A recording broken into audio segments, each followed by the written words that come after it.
Kasi po ang pagtatari, mga paps, mga idol, hindi katulad ng isang mekaniko yan na marami kang bubutin tingin, marami kang kakalasin, o marami kang ikakabit.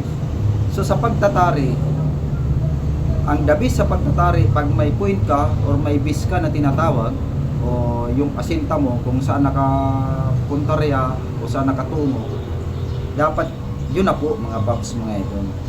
So ang pagtatari naman po kasi hindi mahirap eh. Nasa sa atin lang po yun kung paano natin i-handle, kung paano tayo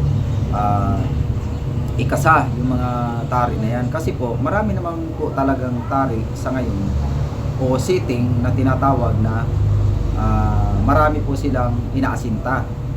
So, kagaya po nung sa tuhod, sa tahid, sa talampakan, at saka sa puwit. May isa pa po yung tinatawag nilang moisture settings. So, yan po lahat yung mga ganyan pong mga sipat or settings. Okay naman po yan basta maayos lang po yung pakakabit ng tari. Number 1 po. Ang tari kailangan maganda yung pakalapat.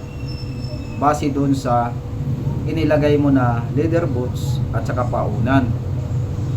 Pati po yung sapin.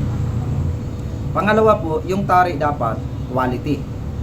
So ibig ko sabihin, maayos yung tari. Maganda. Hindi po yung mga luma ng tari, yung mga sinauna pa. Kasi sa ngayon po, iba na po yung labanan sa ngayon. So pagandahan ng tari ngayon. Yung kailangan yung tari po natin, kung maaari, hindi maiiwanan o hindi po maluluma. Kasi po,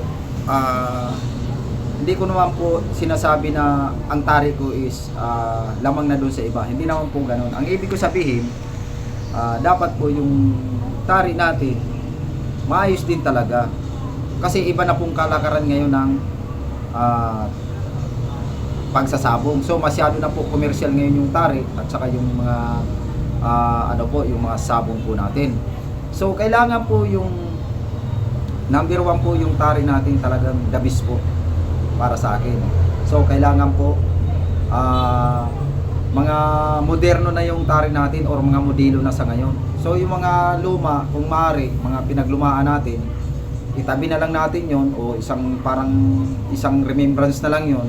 Mag-upgrade po tayo kung maaari. Kasi isa po yan sa dahilan kung bakit tayo minsan hindi pumapasa sa exam.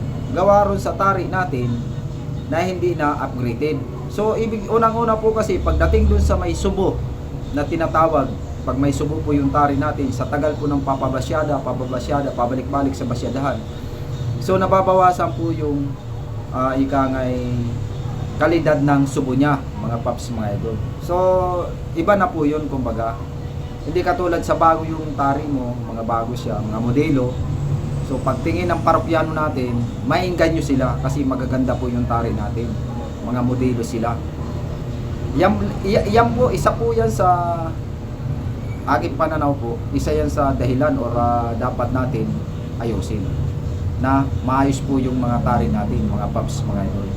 Kahit ano pong settings natin, kung ang gamit natin hindi maayos, ang lapat ng tari hindi maayos, ang sapin, leather boots, basta po yan lahat dapat yung mga ganyan po combine lahat. So maayos ika nga para wala po tayong problema or hindi tayo para sisihin ng nagpapatari kasi bakit po ganito ganon, para makita nila mga gamit nyo kung sakali magaganda. Okay po, sige po.